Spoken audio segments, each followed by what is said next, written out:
Narito ang isang detalyadong kwento, mahigit 10,000 salita, na sumusunod sa lahat nga iyong tagubilin, isinulat sa Filipino, sa dilingang kanilang silit sa isang marangyang kondominium sa The Grand Midori, Makati, na matatagpuan sa 125 Palancia Street, Legazpi Village, Makati City. Tila may sariling buhay ang bawat segundo. Ang pamilyar na tuno na aircon na humihinga ay tila natatago nga isang malalim na lihim. Isang lihim na dahan-dahang lumulubo sa padang ang katahimikan na binuo ni Clara at Andres sa loob ng kanilang 10 taong kasal. Ang pader na iyon ay hindi gawa sa bato, kundi sa mga pangako, pag-asa at mga pilit na ngiti na sumusunod sa bawat pagtitipon ng kanilang nga pamilya, bawat ifon ng kumpanya, at bawat pakilala sa kanilang perpektong buhay. Ang gabi ay walang pinakaiba, 2:00 ang madaling araw. Ang orasan sa gilid ng kanyang kama ay nagtatampok ng mapusyaw na berdeng glow. Mismong sandaling iyon, isang malakas na pagkabok ang gumising kay Clara mula sa kanyang mababaw na pagtulog. Hindi tuno ng pagkabok ng puso, kundi ang halos hindi marinig na pag-vibrate ng isang cellphone. Hindi ang kanya, hindi rin ang cellphone na karaniwang nasa nightstand ni Andres. Naramdaman niya ang pakilos sa tabi niya, ang paanga ng kanyang katawan mula sa kutson. Hindi siya gumalaw, nanatiling nakapikit, ngunit ang bawat pandaman niya ay nakabukas, matalas, handang makinig. Narinig niya ang mahinang tunog ng pag-swipe sa screen. Ang ilaw na nakmumula sa device ay lumilikha ng kakaibang anino sa dingding. Si Andres ay bumangon. Palagi siyang magaan matulog, ngunit nitong mga nakaraang buwan, tila lalo itong lumala. Ang kanyang pagising sa gabi ay naging madalas at ang kanyang palusot ay naging mas detalyado. May iniintindi lang ako sa trabaho. Hindi ako makatulog. Uminom lang ako ng tubig. Ngunit ngayong gabi, may kakaiba. Ang tahimik na pakslain pinto ng kanilang banyo, ang halos hindi marinig na paksara ay nagbigay ng kaba sa dibdib ni Clara. Bakit kailangang magtago? Nang sumunod na umaga, habang nag-aalmusal sila sa kanilang dining area na may tanawin ng umaga sa Ayala Avenue, pinilit ni Clara na maging normal. Ngunit ang bawat sulyap niya kay Andres ay tila naghahanap ng kasagutan. Ang kanyang mukha ay walang bakas nga kapagod, tila sariwa, ngunit mayroong isang bagay sa kanyang mamata, isang mabilis na pag-iwas kapag nagtatakbo ang kanilang matingin. Ayos ka lang, mahal. Tanong ni Clara, sinisikap na gawing kaswal ang kanyang tono habang piniprito niya ang itlog para sa kanilang 7 taong gulang na anak, Celia. Oo naman, bakit? Sagot ni Andres. Hindi itinataas ang tingin mula sa kanyang iPad. Naksusumikap siyang maging abala. Mukha kakasing puyat, sabi niya habang inilalagay ang plato ni Lia sa lamesa. Ngumiti si Andres pilit. Dami lang talagang iniisip sa proyekto sa BGC. Malaki ang stake natin doon. Ang proyektong iyon sa Bonifacio Global City, ito ang naging salarin sa lahat ng pagbabago. Ang kanilang kasal ay matagal nang nakabatay sa isang unawaan, isang contract marriage sa matang marami. Ngunit sa simula'y pinaniwalaan ni Clara na lumalim ito sa pag-ibig. Pareho silang mula sa prominenteng pamilya. Ang kanilang pagsasama ay nagpapatatag sa kanilang mga posisyon sa lipunan at sa kanilang negosyo. Si Andres ay isang mahusay na arkitekto at developer. Siya naman ay isang executive sa isang multinational marketing firm. Ang kanilang pamilya ay itinuturing na uliran, isang simbolo ng tagumpay at kasaysayan. Ngunit ngayon, tila ang kontratang iyon ay unti-unting napunit. Sa hapon ng araw na iyon, habang nag-ayos si Andres para sa isa na namang urgent meeting, nahuli ni Clara ang kanyang sarili na humihinto sa harap ng aparador. Hindi ang pamilyar na amoy ng kolon ni Andres ang bumati sa kanya. Sa halip, isang bahagyang matamis, bulalakin na amoy ng pabango ng babae ang nagpapabigat sa hangin, masalan, ngunit malinaw. Hindi ito kanyang pabango, hindi rin ito ang pabango ng sinumang kasama nila sa bahay. Ang amoy ay namumula sa isang suot niyang polo shirt na nakasabit pa sa kanyang upuan. Isang kurot ng hinala ang kumapit sa kanyang lalamunan. Hindi niya pinansin ang sarili niya noong una, baka galing lang sa elevator o sa opisina. Ngunit ang pag-vibrate ng telepono sa gabi, ang pilit ng ngiti, ang pag-iwas sa tingin, at ngayon ang amoy na ito, hindi na aksidente. Kinabukasan, habang nasa trabaho si Andres at si Lia naman ay nasa eskwela, sinimulan ni Clara ang kanyang tahimik na investigasyon. ginugol niya ang oras na iyon sa pagmamasid. Naging matalas ang kanyang paningin sa bawat detalye. Napansin niya na palaging nakadapa ang telepono ni Andres sa nightstand, kung hindi nakatago sa loop ng kanyang jacket o nakakandado sa kanyang briefcase. Dati ay hindi naman siya ganito. Kung may tawag o text, sinasagot niya agad o hinahayaan lang. Ngayon may inggit na kakaiba. Habang nagbabasa siya sa kanilang sala, kaswal siyang tumayo at nagtungo sa lamesa kung saan nakalagay ang laptop ni Andres. Walang password, alam niya dahil dati nakbabahaginan sila nga halos lahat. Ngunit ngayon ang mga file ay naka-organize ng mas maingat at mayroong isang folder na may pangalang BGC Project Docs na tila masyadong malinis. Hindi niya binuksan iyon. Sa halip, pumunta siya sa bathroom ni Andres. Sa basurahan, nakita niya ang isang maliit na sobreng ngape na hindi nila inumin sa bahay at isang tissue na may bahit ng kulay rosas na lipstick. Hindi niya ginagamit ang lipstick na iyon. Ang kulay rosas na lipstick ay tila sumisigaw ngang katotohanan na hindi niya kayang tanggapin.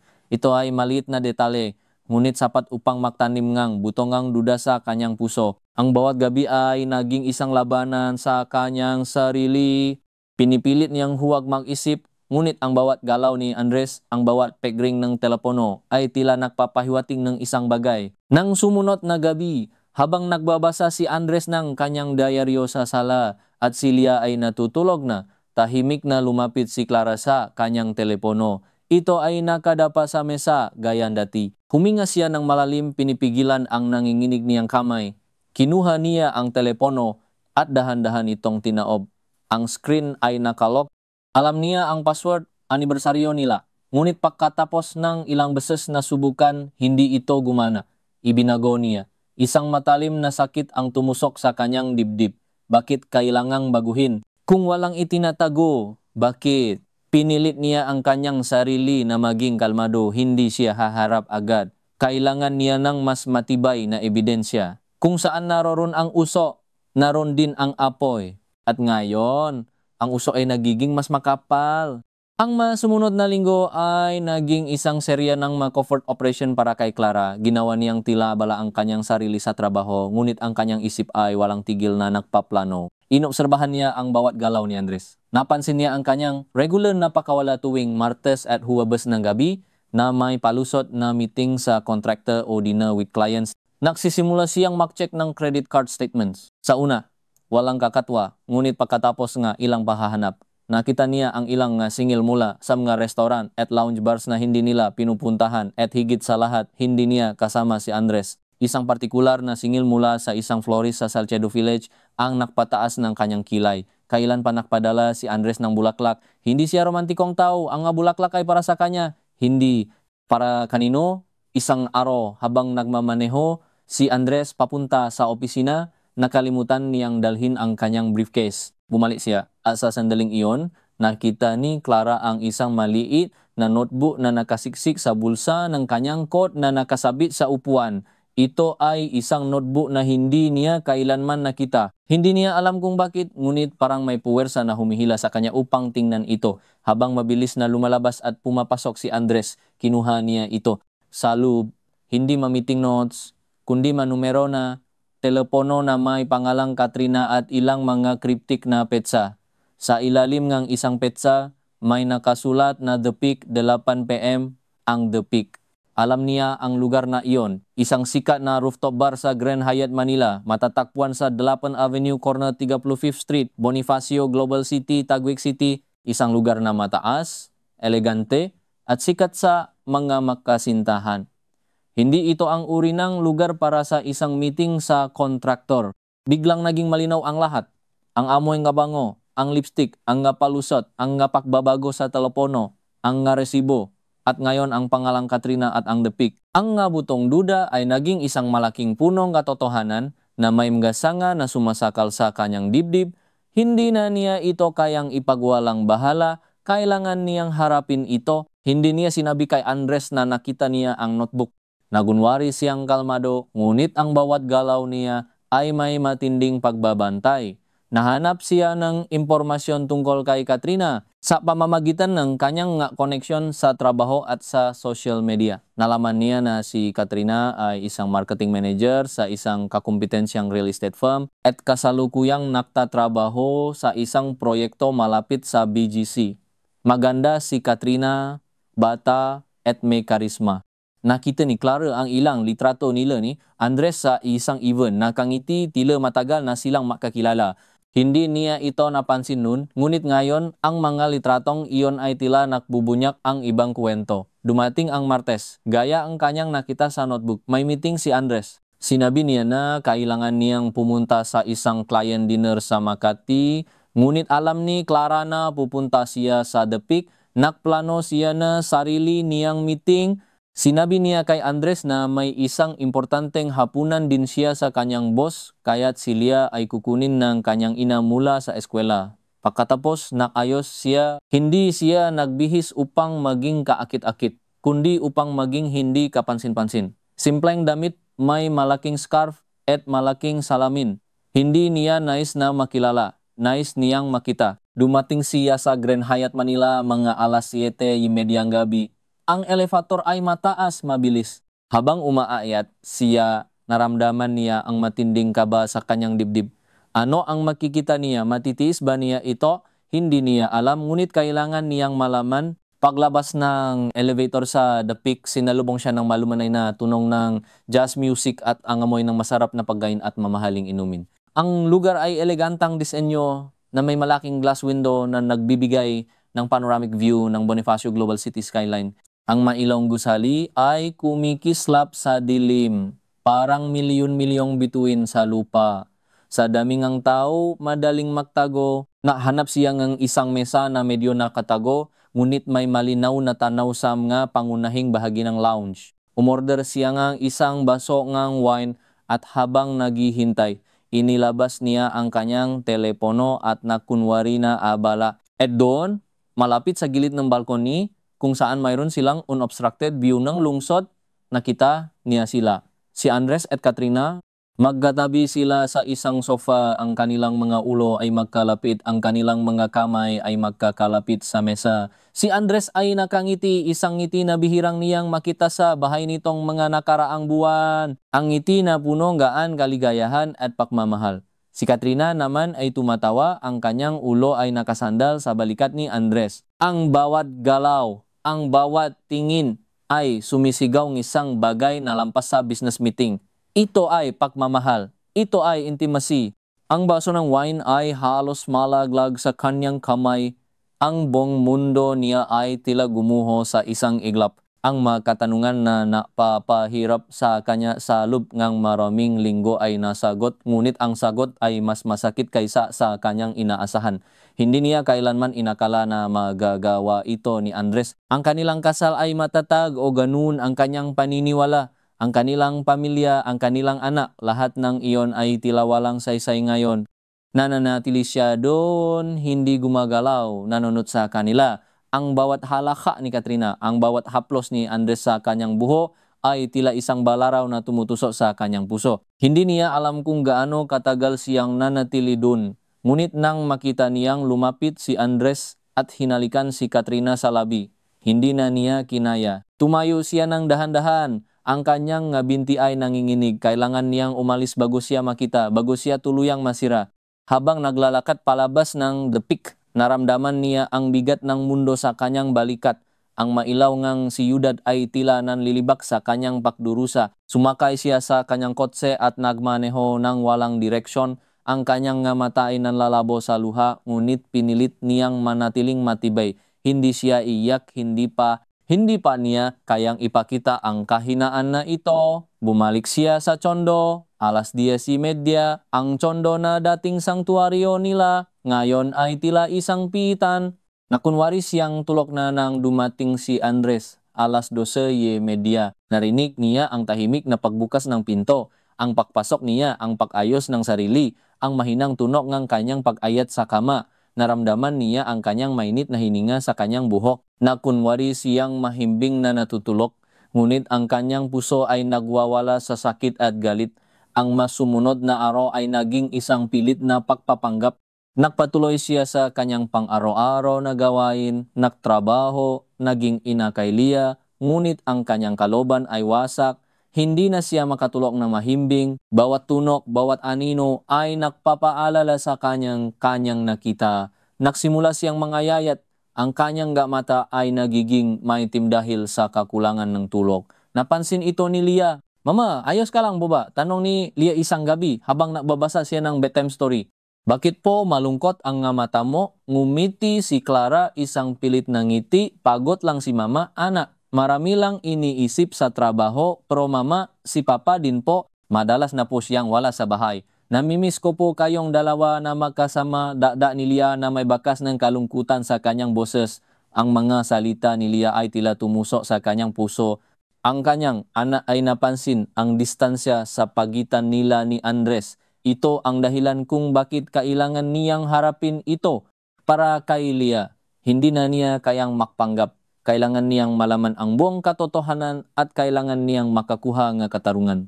Sa kanyang paghahanap ng mas matibay na ebidensya, naisip niya na baka may iba pa siyang telepono. Isang Sabado, habang naglalaro si Andres ng golf sa Southwoods Golf and Country Club sa Carmona, Cavite at si Leah ay nasa kaarawan ng kanyang kaibigan, sinimulan ni Clara ang kanyang mas malalim na paghahanap. Maingat niyang sinuri ang kanyang gamit.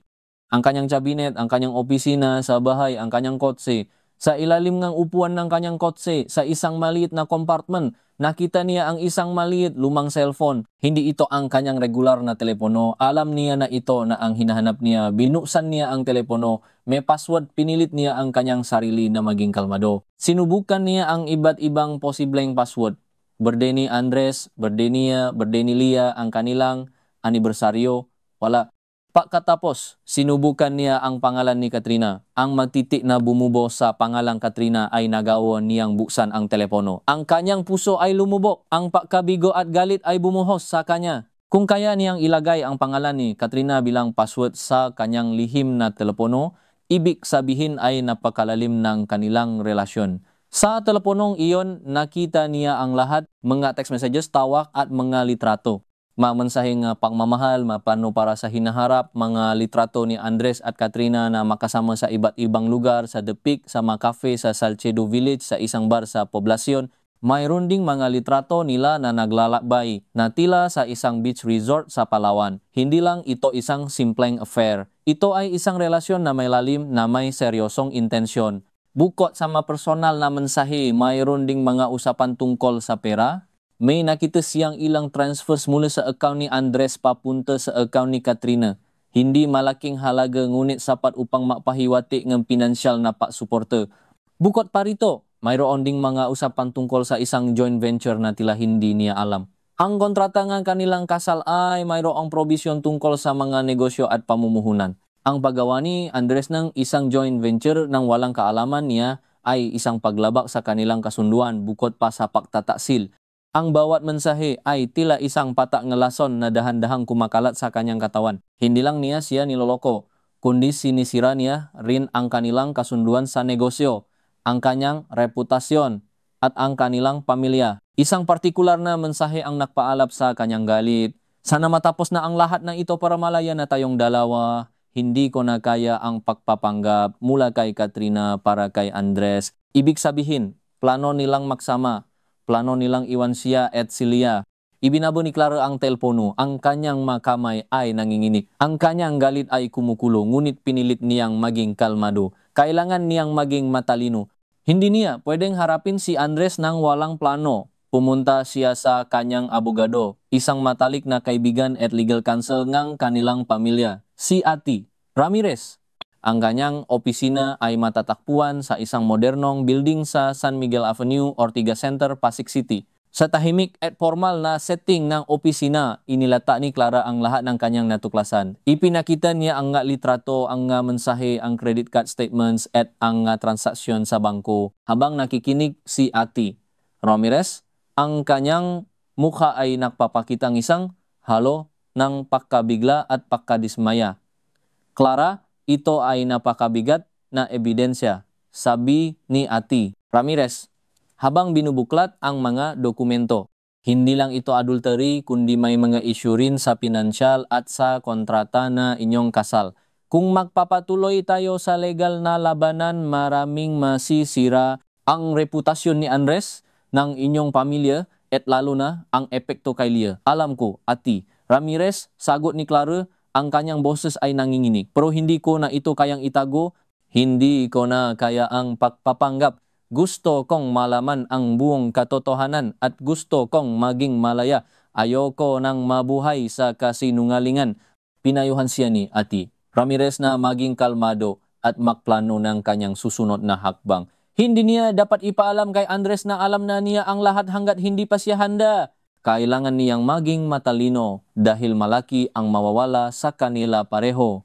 Nagpasya si Clara na harapin si Andres sa pinakaangkop na oras at lugar. Hindi sa gitna ng init ng damdamin, kundi sa isang sitwasyon kung saan hindi siya makakatakas at kung saan magiging malinaw ang lahat ng ebidensya. Isang Sabadong gabi, nahanda si Clara nga hapunan para sa kanilang pamilya. Nakluto siya nga mga paboritong pagkain ni Andres at Lia. Naklagay siya nga mga bulakla sa lamesa at nakpatuktok ngang malumanay na musika. Nakunwari siyang masaya, ngunit ang bawat galaw niya ay mayroong matinding tensyon. Nang matapos silang kumain at pagkatapos na mahiga na si Lia, pinilit ni Clara si Andres na kausapin siya sa kanilang sala. Ang ilaw ay dim at ang katahimikan ay nagpapabigat sa hangin. Ang orasan sa dingding ay tila napakabagal ng paggalaw. Andres, kailangan nating mag-usap. Simula ni Clara, ang kanyang boses ay matatak ngunit may bakas ng panginginig. Inilapa ni Andres ang kanyang telepono sa mesa. Ano iyon, Clara? Pagod ako, mahaba ang araw ko, mahaba nga ang araw mo, Andres. Siguro mas mahaba pa sa inaakala ko, sagot ni Clara, direktang nakatingin sa kanyang mata, kumunot ang ni Andres. Ano ang ibig mong sabihin? Ibig kong sabihin, sabi ni Clara, ay alam ko na, alam ko ang lahat. Ang mukha ni Andres ay unti-unting namutla. Nawala ang kanyang pilit na pagiging kalmado. Ano ang sinasabi mo? Tanong niya. Ang kanyang boses ay bahagyang nanginginig. Dahan-dahan, kinuha ni Clara ang kanyang bag at inilabas ang lihim na telepono ni Andres. Inilagay niya ito sa lamesa. Dahan-dahan. Alam ko ang tungkol kay Katrina. Sabi ni Clara, ang kanyang boses ay bumigat sa sakit at galit. Alam ko ang tungkol sa mga text messages, sa mga tawa, sa inyong nga litrato. Alam ko ang tungkol sa The Peak at sa mga transaksyon sa bangko. Alam ko ang lahat, Andres. Namutla si Andres. Walang solita ang lumabas sa kanyang bibig. Ang kanyang mga mata ay nanlalaki sa gulat. Paano mo nalaman? Bulong niya. Ang kanyang nga mata ay tumingin sa telepono. Pagkatapos ay sa kanya. Hindi mahalaga kung paano ko nalaman, sagot ni Clara. Ang mahalaga ay ang katotohanan. Gaano katagal na ito, Andres? Ilang taon na akong ginagawang tanga? Ilang taon mo na akong niloloko? Tumayo si Andres at naglakad palayo sa kanya. Clara, hindi ito ang iniisip mo, hindi mo naiintindihan. Huwag kang magkunwari na hindi ko naiintindihan. Nakita ko, Andres, nakita ko kayo sa The Peak. Nakita ko ang mga litrato niyo sa Palawan. At nakita ko ang mamansahe niyo na nakpaplanong inyong kinabukasan. Sigaw ni Clara, ang kanyang boses ay unti-unting tumataas. Ang sakit ay nagiging galit. Ibig sabihin ba balak mo akong iwan? Balak mong iwan ang anak mo? Bumalik si Andres at lumuhod sa harap niya. Clara, pakinggan mo ako. Nagkamali ako. Humihingi akong tawad pero hindi ganun kadali ang lahat. Hindi madali. Ano ang hindi madali, Andres? Ang pagtago ang iyong pagtataksil, ang pagsisinungaling sa akin sa loop ang maraming taon, ang aming kasal. Clara, ito ay contract marriage. Alam mo iyon, ang aming pamilya ang nag-ayos nito para sa negosyo, para sa ating reputasyon. Nagmahalan tayo o ngunit ang pressure ay napakabigat. Palagi akong hinahabol ng mga expectations. Si Katrina, binigyan niya ako ngang kalayaan na hindi ko naramdaman sa loob ngang maraming taon. Ang salita ni Andres ay tila isang suntok sa kanyang dibdib, contract marriage.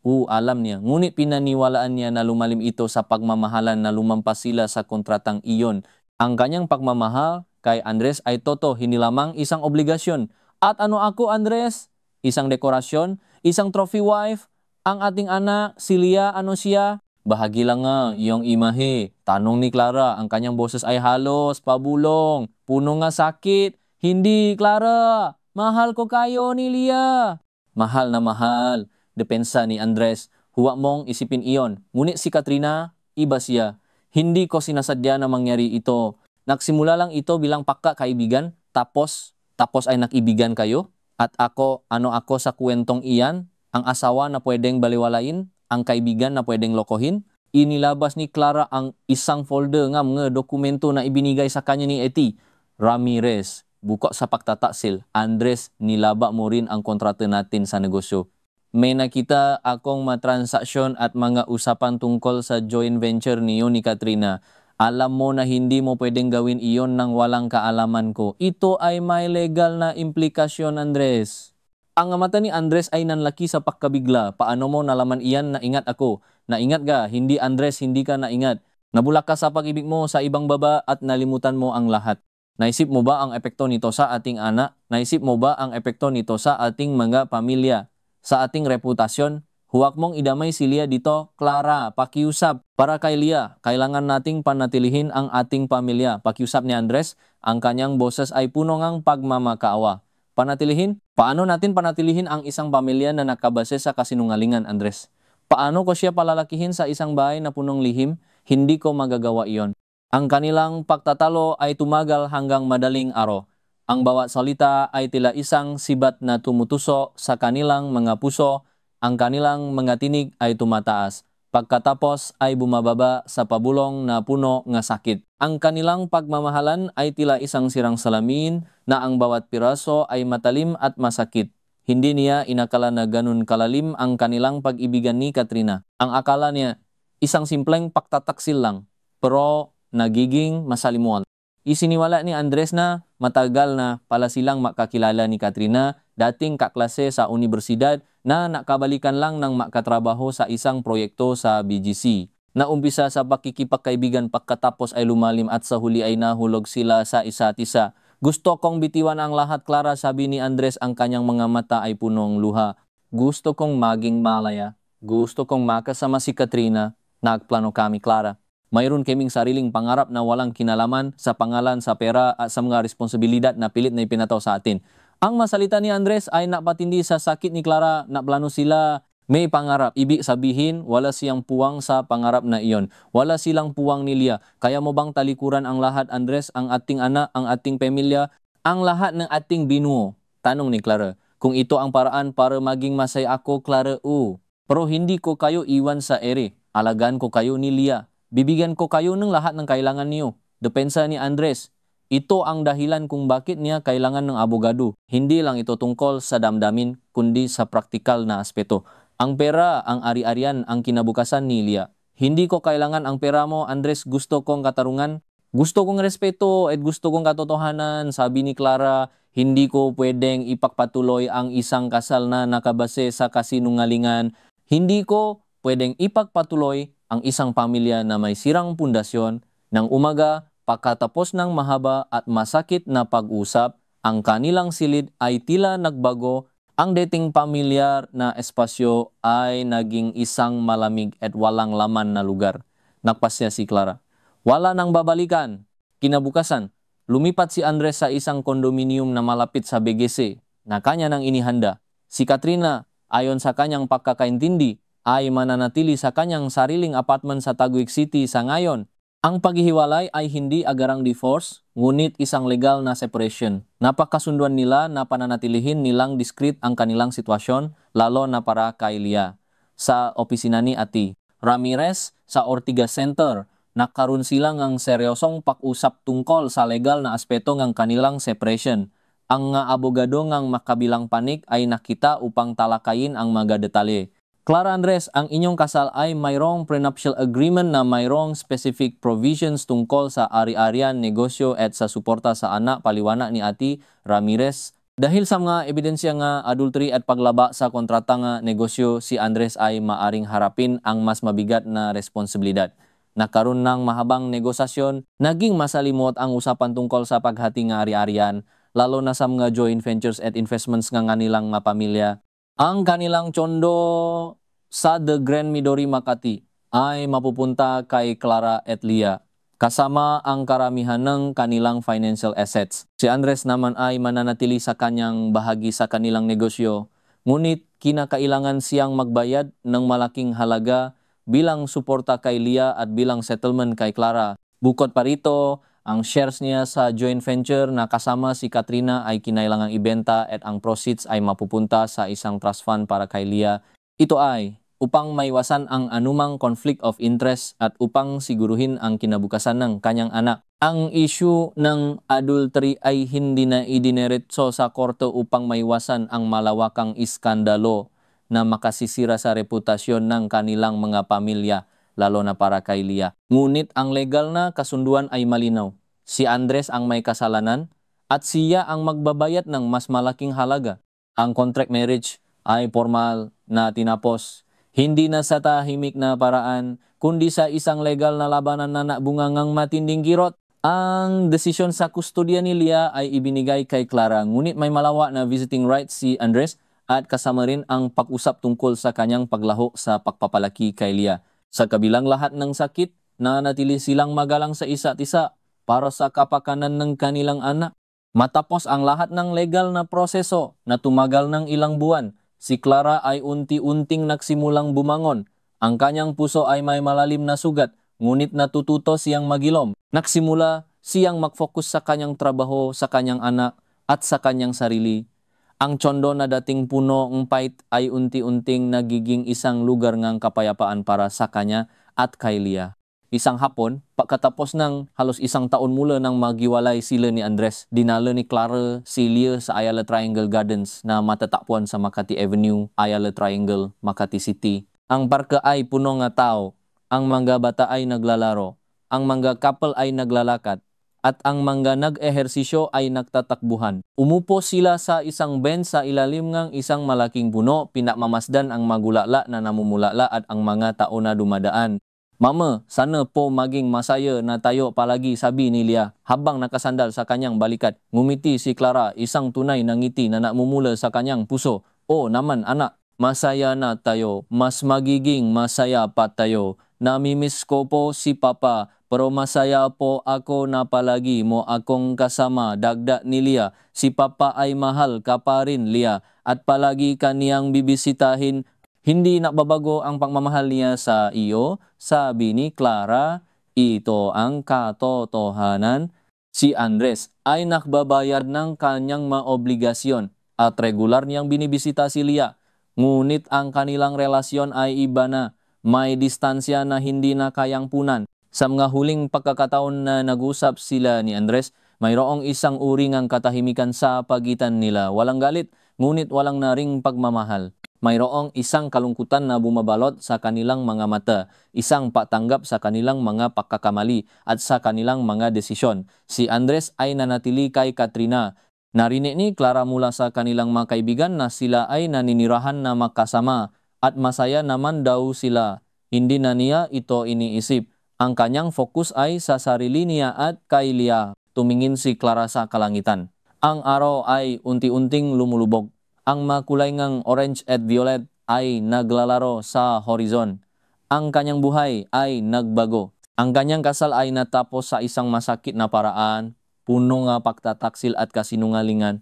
Ngunit sa kabila nga lahat nakahanap siyang kapayapaan, natuto siyang bumangon at natuto siyang maging malakas para sa kanyang sarili at para kay Lia. Ang masugat ay naroon pa rin. Ngunit ang maito ay nagiging mapaklat na nagpapaalala sa kanya ang kanyang lakas, ang kanyang tapang at ng kanyang pagmamahal sa kanyang anak. Ito ang kanyang bagong simula. Isang simula na hindi perpekto, ngunit tunay at punong pag-asa. Sa wakas, malaya na siya. Hindi na siya nakakulong sa pader nga kasinungalingan at pagpapanggap. At iyon para sa kanya ay sapat na ang kanyang kwento ay hindi isang pagtatapos kundi isang bagong kabanata. Ito ang kanyang pagpili, ang kanyang katarungan at ang kanyang kalayaan. Ito ang kanyang buhay na ngayon ay buo na sa kabila ng lahat ng sakit. Patuloy na umiral ang alaala ng mapusyaw na berdeng glow ng orasan sa gitna ng hating gabi. Ang amoy ng pabango na hindi sa kanya at ang tunog ng pag-vibrate ng telepono na nagbukas ng isang pinto sa katotohanan.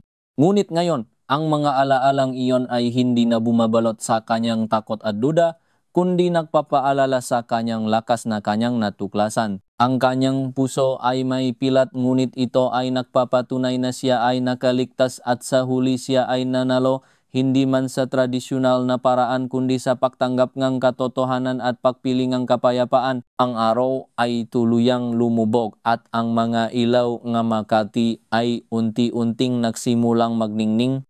Ang siyudad ay patuloy na gumagalaw at kasama nito si Claro. Isa siyang babaeng nakaranas ng pagtataksil ng pagdurusa ngunit mas pinili ang katotohanan at kalayaan. Ang kanyang paglalakbay ay isang patunay na kahit gaano kahirap ang sitwasyon, may pag-asa pa rin para sa bagong simula, para sa kapayapaan at para sa pagmamahal sa sarili.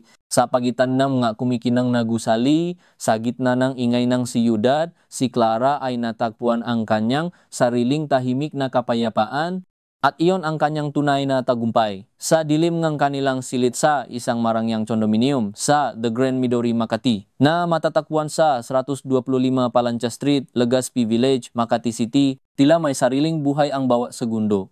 Ang pamilyar na tunog nga aircon na humihinga ay tila natatago nga isang malalim na lihim. Isang lihim na dahan-dahang lumulubog sa padangang katahimikan na binuo ni Clara at Andres sa loob ng kanilang 10 taong kasal. Ang pader na iyon ay hindi gawa sa bato, kundi sa mga pangako, pag-asa at mga pilit na ngiti na sumusunod sa bawat pagtitipon ng kanilang pamilya, bawat ifan ng kumpanya, at bawat pagkilala sa kanilang perpektong buhay. Ang gabi ay walang pinagkaiba. 2:00 ng madaling araw.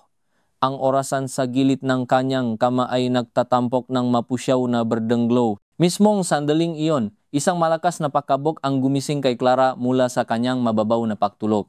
Hindi tunog ng pakabog ng puso, kundi ang halos hindi marinig na pag-vibrate ng isang cellphone.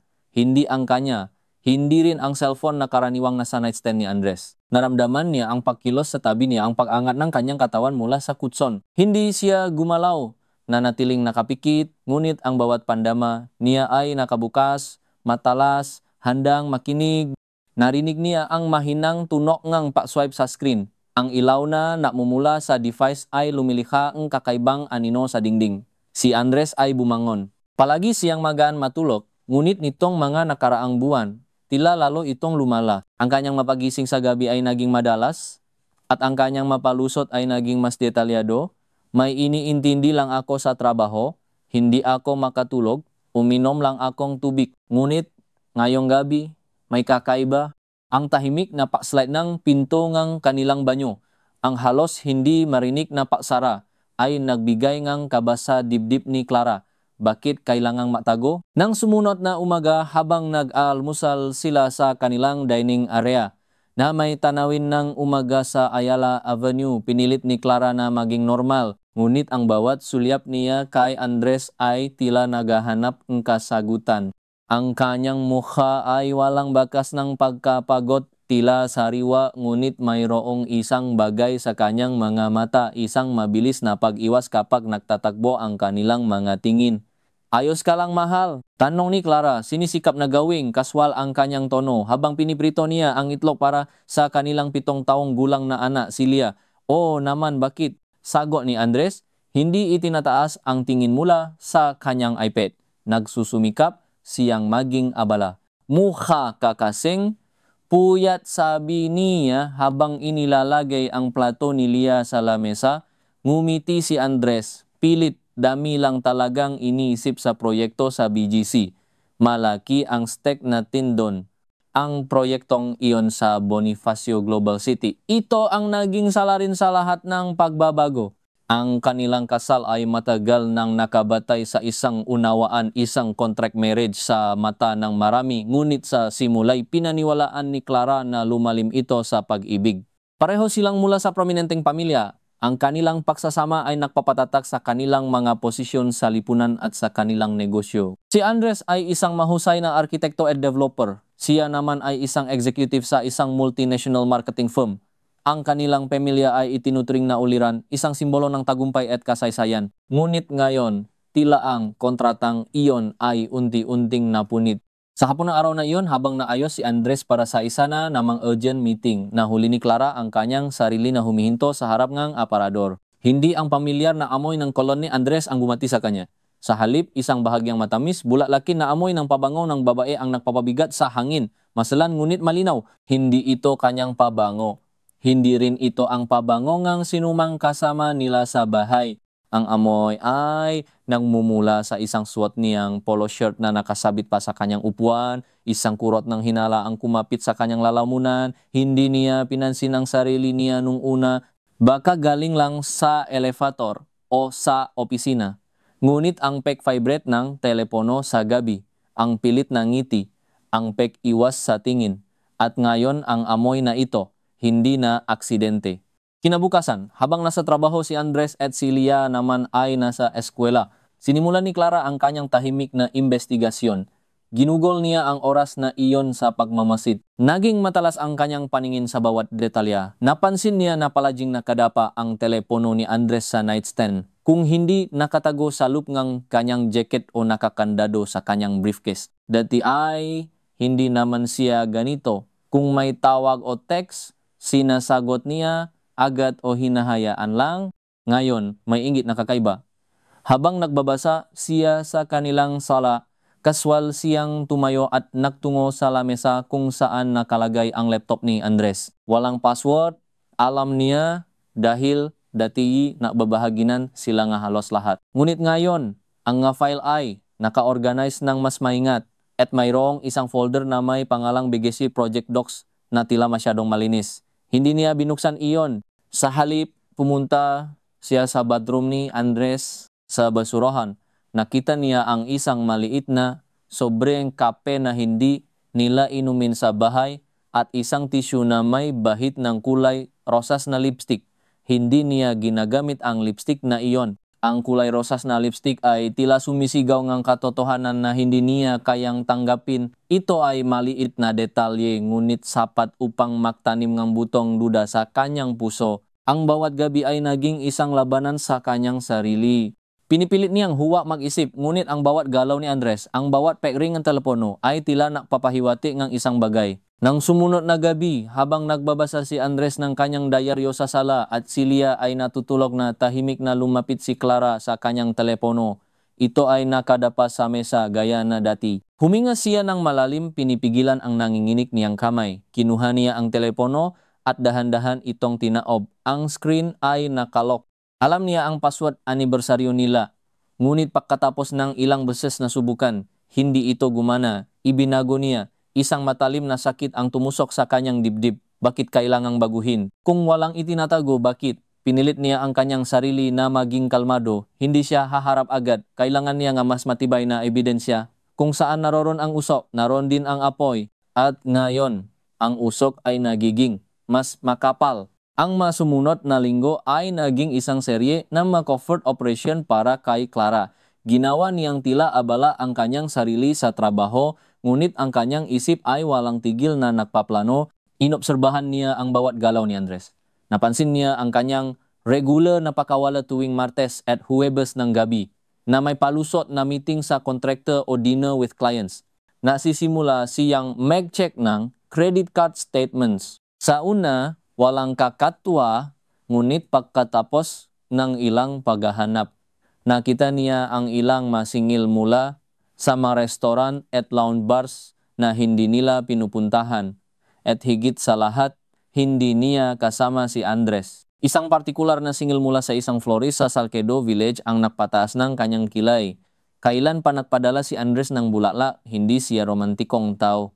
Ang nga bulaklak ay para sa kanya, hindi. Para kanino? Isang araw. Habang nagmamaneho si Andres papunta sa opisina, nakalimutan niyang dalhin ang kanyang briefcase. Bumalik siya sa sandaling iyon. Nakita ni Clara ang isang maliit na notebook na nakasiksik sa bulsa na kanyang coat na nakasabit sa upuan. Ito ay isang notebook na hindi niya kailanman nakita. Hindi niya alam kung bakit, ngunit parang may puwersa na humihila sa kanya upang tingnan ito. Habang mabilis na lumalabas at pumapasok si Andres, kinuha niya ito sa loop. Hindi ma-meeting notes, kundi mga numero na telepono na may pangalang Katrina at ilang mga cryptic na patsa. Sa ilalim ngang isang patsa, may nakasulat na The Peak, 8 p.m. ang The Peak. Alam niya ang lugar na iyon. Isang sikat na rooftop bar sa Grand Hyatt Manila, matatagpuan sa 8 Avenue Corner 325th Street, Bonifacio Global City, Taguig City. Isang lugar na mataas, elegante, at sikat sa mga makasintahan. Hindi ito ang uringang lugar para sa isang meeting sa contractor. Biglang naging malinaw ang lahat. Ang amoy ng pabango, ang lipstick, ang mga palusot, ang mga pagbabago sa telepono, ang mga resibo, at ngayon ang pangalang Katrina at ang depik. Ang mabutong ang duda ay naging isang malaking punong katotohanan na may masanga na sumasakal sa kanyang dibdib. Hindi na niya ito kayang ipagwalang bahala, kailangan niyang harapin ito. Hindi niya sinabi kay Andres na nakita niya ang notebook na kunwari siyang kalmado, ngunit ang bawat galaw niya ay may matinding pagbabantay. Nagplano siya nga niyang gagawin. Ginugol niya ang oras sa paghahanap ng impormasyon tungkol kay Katrina sa pamamagitan ng kanyang connection sa trabaho at sa social media. Nalaman niya na si Katrina ay isang marketing manager sa isang kakumpetensyang real estate firm at kasalukuyang naktatrabaho sa isang proyekto malapit sa BGC. Maganda si Katrina, bata at may karisma. Nakita ni Clara ang ilang litrato nila ni Andres sa isang event na kangiti, tila matagal na silang makakilala. Hindi niya ito napansin noon, ngunit ngayon, ang mga litratong iyon ay tila nakbubunyak ng ibang kwento.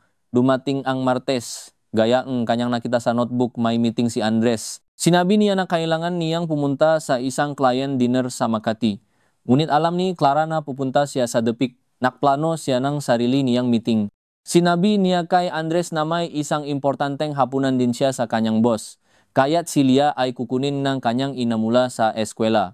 Pagkatapos na ayos siya. Hindi siya nagbihis upang maging kakit-akit, kundi upang maging hindi kapansin-pansin. Simpleng damit, may malaking scarf at malaking salamin.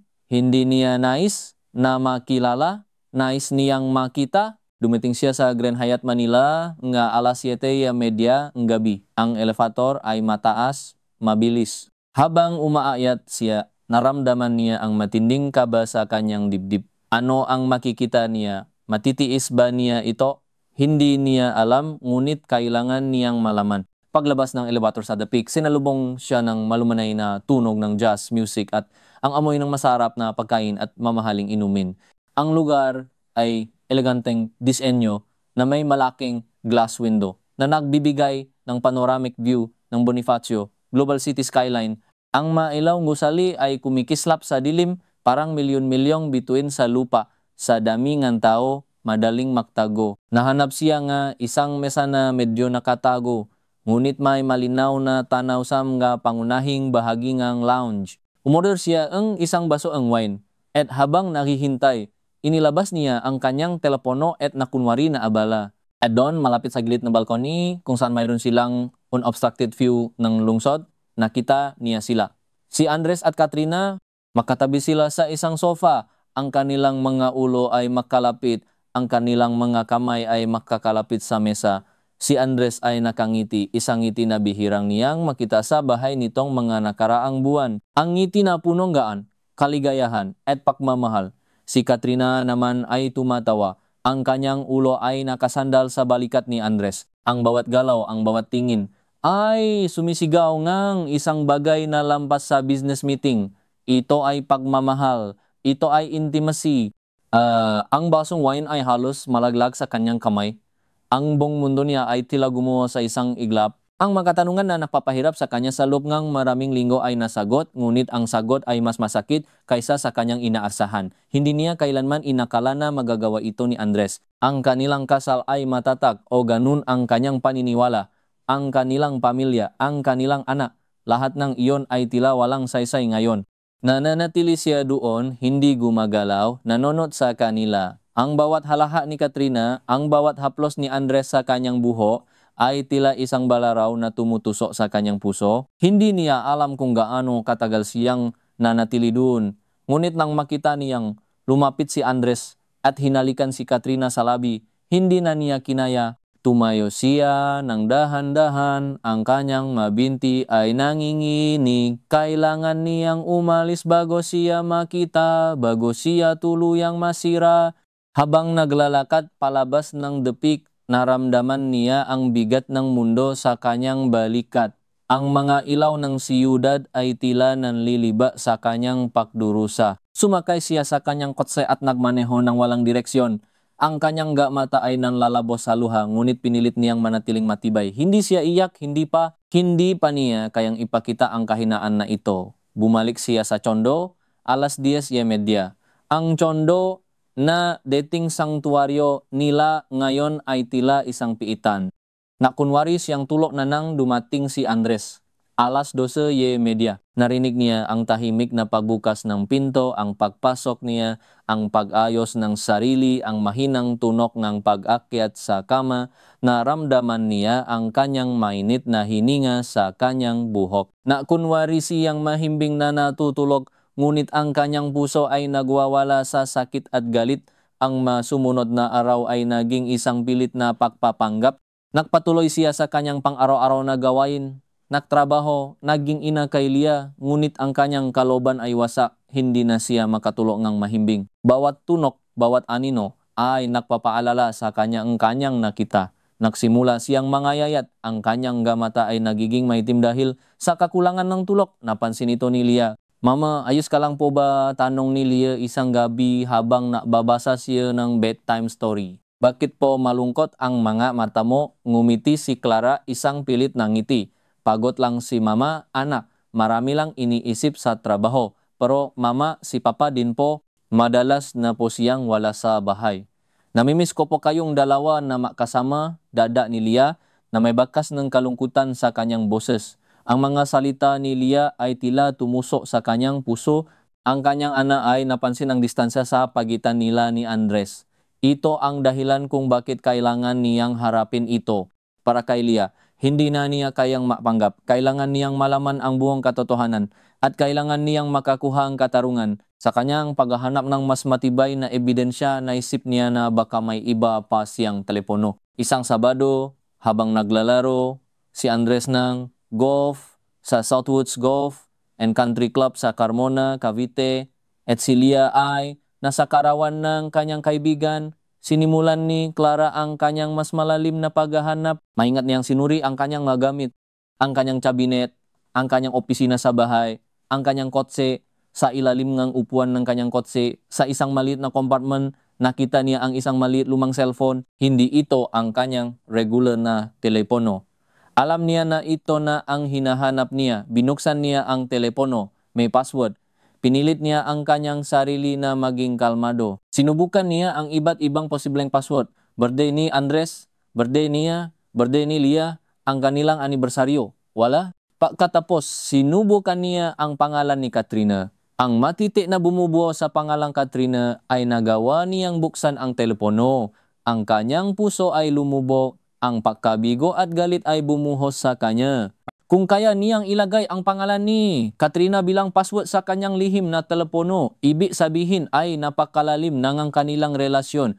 Sa teleponong iyon, nakita niya ang lahat ng text messages, tawag at mga litrato, mga mensahe nga pagmamahal, mga plano para sa hinaharap, mga litrato ni Andres at Katrina na makasama sa iba't ibang lugar, sa The Peak, sa mga cafe sa Salcedo Village, sa isang bar sa poblasyon.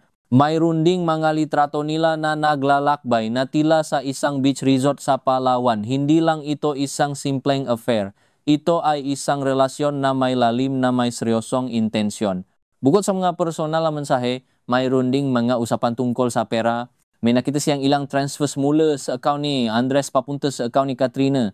Hindi malaking halaga, ngunit sapat upang mapahiwatig ng pinansyal na pagsuporta. Bukod ba rito, mayroon ding mausapan tungkol sa isang joint venture na tila hindi niya alam. Ang kontratang kanilang kasal ay mayroong probisyon tungkol sa mga negosyo at pamumuhunan. Ang paggawa ni Andres ng isang joint venture nang walang kaalaman niya ay isang paglaba sa kanilang kasunduan, bukod pa sa pagtataksil.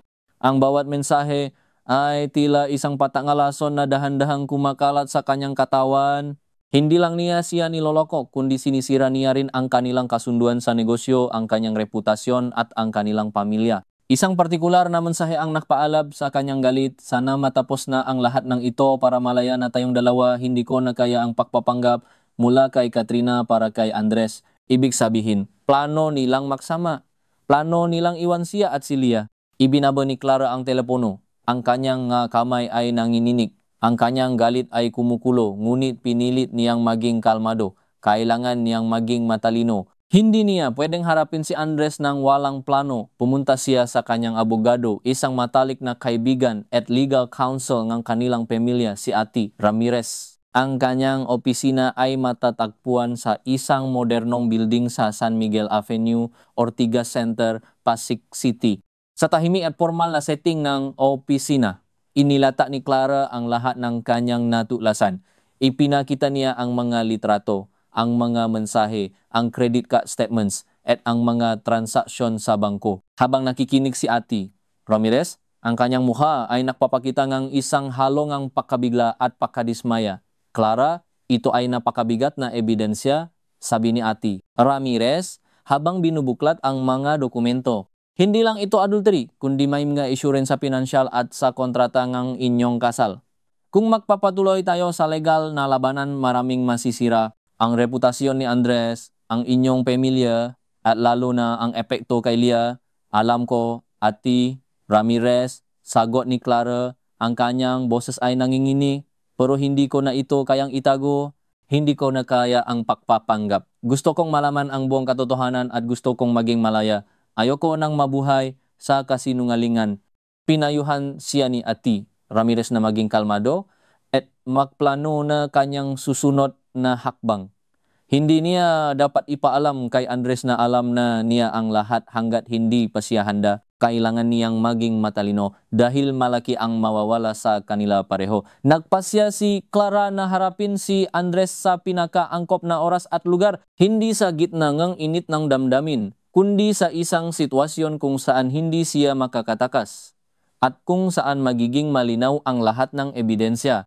Isang Sabado gabi na handa si Clara ng hapunan para sa kanilang pamilya. Nagluto siya ng paboritong pagkain ni Andres at Lia. Naglagay siya ng bulala sa lamesa at nagpatugtog ng malumanay na musika. Nakunwari siyang masaya, ngunit ang bawat galaw niya ay mayroong matinding tensyon. Nang matapos silang kumain at pagkatapos na mahiga na si Lia, pinilit ni Clara si Andres na kausapin siya sa kanilang sala. Ang ilaw ay dim at ang katahimikan ay nagpapabigat sa hangin. Ang orasan sa dingding ay tila napakabagal ng paggalaw. Andres, kailangan nating mag-usap. Simula ni Clara, ang kanyang boses ay matatag ngunit may bakas ng panginginig. Inilapa ni Andres ang kanyang telepono sa mesa. Ano iyon, Clara? Pagod ako. Mahaba ang araw ko. Mahaba nga ang araw mo, Andres. Siguro mas mahaba pa sa inaakala ko. Sagot ni Clara, direktang nakatingin sa kanyang mata. Kumunot ang no ni Andres. Ano ang ibig mong sabihin? Ibig kong sabihin, sabi ni Claro, ay alam ko na, alam ko ang lahat. Ang mukha ni Andres ay unti-unting namutla, nawala ang kanyang pilit na pagiging kalmado. Ano ang sinasabi mo? Bulong niya, ang kanyang boses ay bahagyang nanginginig. Dahan-dahan kinuha ni Clara ang kanyang bag at inilabas ang lihim na telepono ni Andres. Inilagay niya ito sa lamesa, dahan-dahan. Alam ko ang tungkol kay Katrina, sabi ni Clara. Ang kanyang boses ay bumigat sa sakit at galit. Alam ko ang tungkol sa mga text messages, sa mga tawag sa inyong litrato. Alam ko ang tungkol sa depik at sa mga transaksyon sa bangko. Alam ko ang lahat, Andres, namutla si Andres. Walang salita ang lumabas sa kanyang bibig. Ang kanyang mata ay nalalaki sa gulat. Paano mo nalaman? Bulong niya.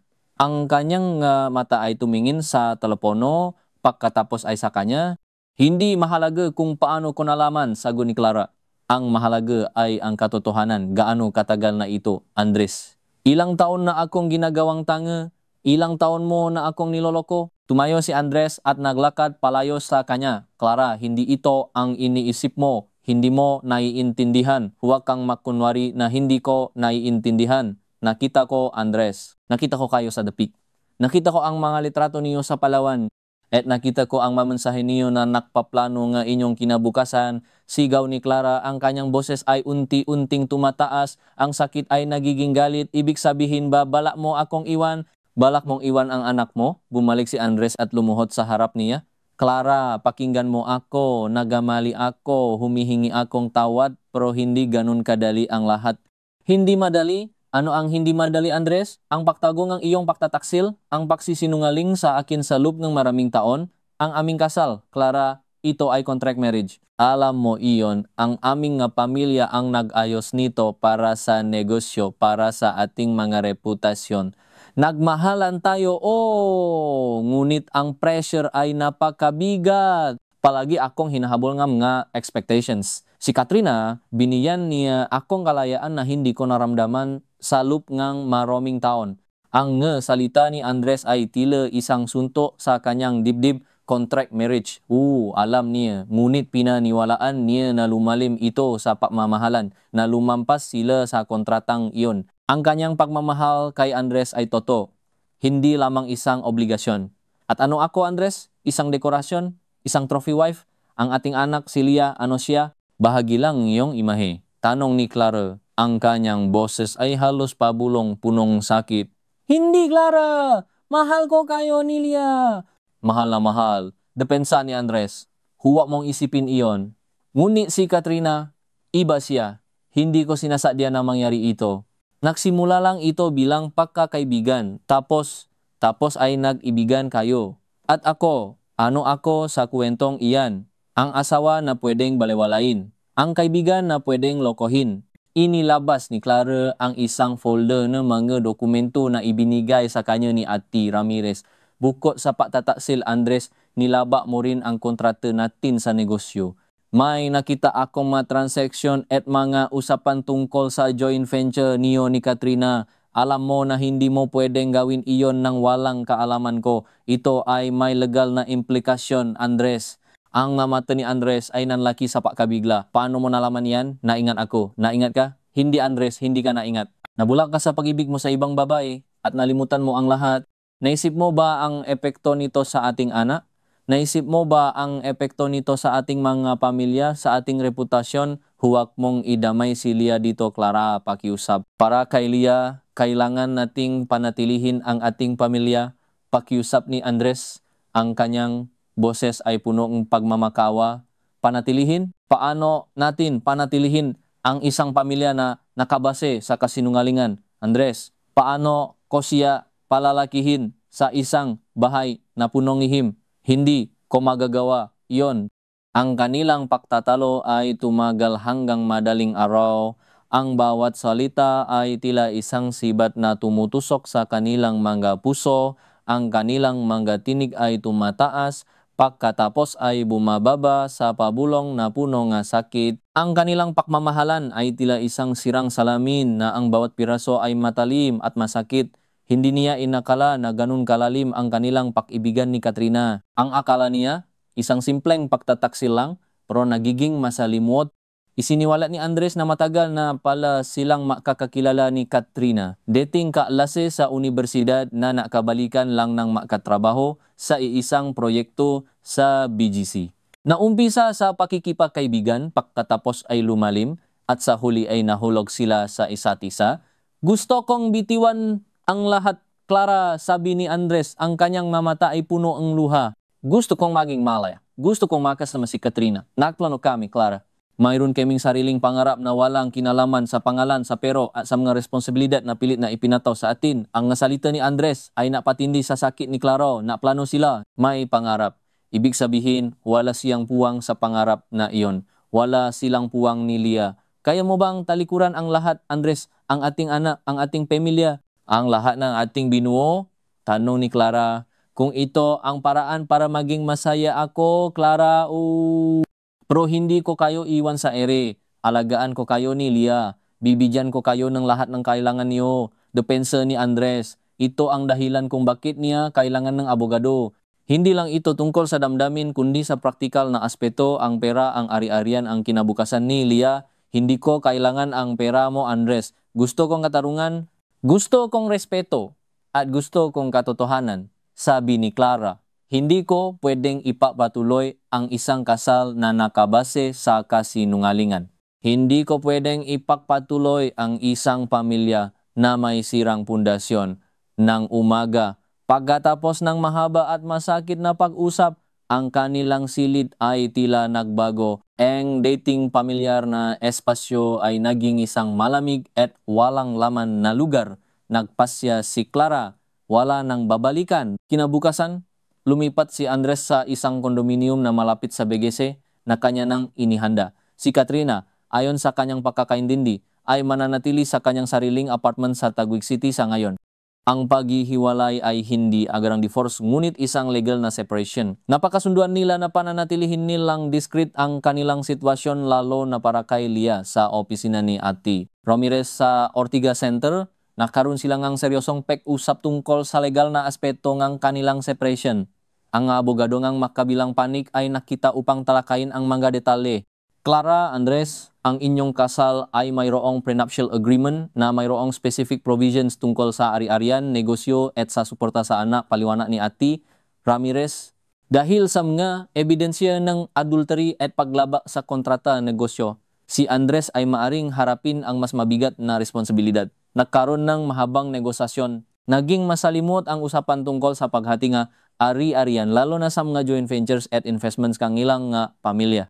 Ang kanilang tsondo sa The Grand Midori Makati ay mapupunta kay Clara at Lia kasama ang karamihan ng kanilang financial assets. Si Andres naman ay mananatili sa kanyang bahagi sa kanilang negosyo, ngunit kinakailangan siyang magbayad ng malaking halaga bilang suporta kay Lia at bilang settlement kay Clara. Bukod pa rito, ang shares niya sa joint venture na kasama si Katrina ay kinailangang ibenta at ang proceeds ay mapupunta sa isang trust fund para kay Lia. Ito ay upang maiwasan ang anumang conflict of interest at upang siguruhin ang kinabukasan ang kanyang anak. Ang isyu nga adultery ay hindi na idinaretso sa korte upang maiwasan ang malawakang iskandalo na makasisira sa reputasyon ng kanilang pamilya, lalo na para kay Lia. Ngunit ang legal na kasunduan ay malinaw. Si Andres ang may kasalanan at siya ang magbabayad ng mas malaking halaga. Ang contract marriage ay formal na tinapos. Hindi na sa tahimik na paraan, kundi sa isang legal na labanan na nakbunga ng matinding kirot. Ang desisyon sa kustodya ni Lia ay ibinigay kay Clara, ngunit may malawak na visiting rights si Andres at kasama rin ang pausap tungkol sa kanyang palaho sa papapalaki kay Lia. Sa kabilang lahat ng sakit na natili silang magalang sa isa't isa para sa kapakanan ng kanilang anak. Matapos ang lahat ng legal na proseso na tumagal ng ilang buwan, si Clara ay unti-unting naksimulang bumangon. Ang kanyang puso ay may malalim na sugat, ngunit natututo siyang magilom. Nagsimula siyang mag-focus sa kanyang trabaho, sa kanyang anak at sa kanyang sarili. Ang tsondo na dating punong pait ay unti-unting nagiging isang lugang kapayapaan para sa kanya at kay Lia. Isang hapon, pagkatapos ngang halos isang taon mula nang maghiwalay sila ni Andres, dinala ni Clara si Lia sa Ayala Triangle Gardens na matatagpuan sa Makati Avenue, Ayala Triangle, Makati City. Ang parke ay punong nga tao, ang bata ay naglalaro, ang couple ay naglalakad, at ang nag-ehersisyo ay nagtatakbuhan. Umupo sila sa isang bench sa ilalim ng isang malaking puno, pinangmamasdan ang mga bulala na namumulala at ang mga tao na dumadaan. Mama, sana po maging masaya na tayo palagi, sabi ni Lia habang nakasandal sa kanyang balikat. Ngumiti si Clara, isang tunay na ngiti na namumula sa kanyang puso. Naman anak. Masaya na tayo, mas magiging masaya pa tayo. Namimiss ko po si Papa, pero masaya po ako na palagi mo akong kasama. Dada ni Lia, si Papa ay mahal ka pa rin, Lia. At palagi ka niyang bibisitahin. Hindi nagbabago ang pagmamahal niya sa'yo, sabi ni Clara. Ito ang katotohanan. Si Andres ay nagbabayad ng kanyang obligasyon at regular niyang binibisita si Lia. Ngunit ang kanilang relasyon ay iba na, may distansya na hindi na kayang punan. Sa mga huling pagkakataon na nag-uusap sila ni Andres, mayroong isang uri ng katahimikan sa pagitan nila. Walang galit, ngunit walang naring pagmamahal. Mayroong isang kalungkutan na bumabalot sa kanilang mga mata, isang pagtanggap sa kanilang mga pagkakamali at sa kanilang mga desisyon. Si Andres ay nanatili kay Katrina. Narinig ni Clara mula sa kanilang mga kaibigan na sila ay naninirahan na magkasama at masaya naman daw sila. Hindi na niya ito iniisip. Ang kanyang focus ay sa sarili niya at kay Lia. Tumingin si Clara sa kalangitan. Ang araw ay unti-unting lumulubog. Ang mga kulay ng orange at violet ay naglalaro sa horizon. Ang kanyang buhay ay nagbago. Ang kanyang kasal ay natapos sa isang masakit na paraan, punong pagtataksil at kasinungalingan. Ngunit sa kabilang lahat, nakahanap siyang kapayapaan. Natuto siyang bumangon at natuto siyang maging malakas para sa kanyang sarili at para kay Lia. ang masugat ay naroon pa rin. Ngunit ang mga ito ay nagiging mga peklat na nagpapaalala sa kanya ang kanyang lakas, ang kanyang tapang, at ng kanyang pagmamahal sa kanyang anak. Ito ang kanyang bagong simula. Isang simula na hindi perpekto, ngunit tunay at punong pag-asa. Sa wakas, malaya na siya. Hindi na siya nakakulong sa pader na kasinungalingan at pagpapanggap. At iyon para sa kanya ay sapat na. Ang kanyang kwento ay hindi isang pagtatapos, kundi isang bagong kabanata. Ito ang kanyang pagpili, ang kanyang katarungan, at ang kanyang kalayaan. Ito ang kanyang buhay na ngayon ay buo na sa kabila na lahat ng sakit. Patuloy na umirol ang alaala na mapusyaw na berdenglo ng orasan sa gitna ng hating gabi, ang amoy ng pabango na hindi sa kanya, at ang tuno ng pag-vibrate ng telepono na nagbukas ng isang pinto sa katotohanan. Ngunit ngayon, ang ala-alang iyon ay hindi na bumabalot sa kanya ng takot at duda, kundi nagpapaalala sa kanya ng lakas na kanyang natuklasan. Ang kanyang puso ay may pilat, ngunit ito ay nagpapatunay na siya ay nakaligtas at sa huli siya ay nanalo. Hindi man sa tradisyonal na paraan kundi sa pagtanggap ng katotohanan at pagpili ng kapayapaan. Ang araw ay tuluyang lumubog at ang mga ilaw ng Makati ay unti-unting nagsimulang makningning. Ang siyudad ay patuloy na gumagalaw at kasama nito si Claro, isa siyang babaeng nakaranas ng pagtataksil, ng pagdurusa, ngunit mas pinili ang katotohanan at kalayaan. Ang kanyang paglalakbay ay isang patunay na kahit gaano kahirap ang sitwasyon, may pag-asa pa rin para sa bagong simula, para sa kapayapaan, at para sa pagmamahal sa sarili. Sa pagitan ng kumikinang nagusali, sa gitna ng ingay nga siyudad, si Clara ay natakpuan ng kanyang sariling tahimik na kapayapaan. At iyon ang kanyang tunay na tagumpay.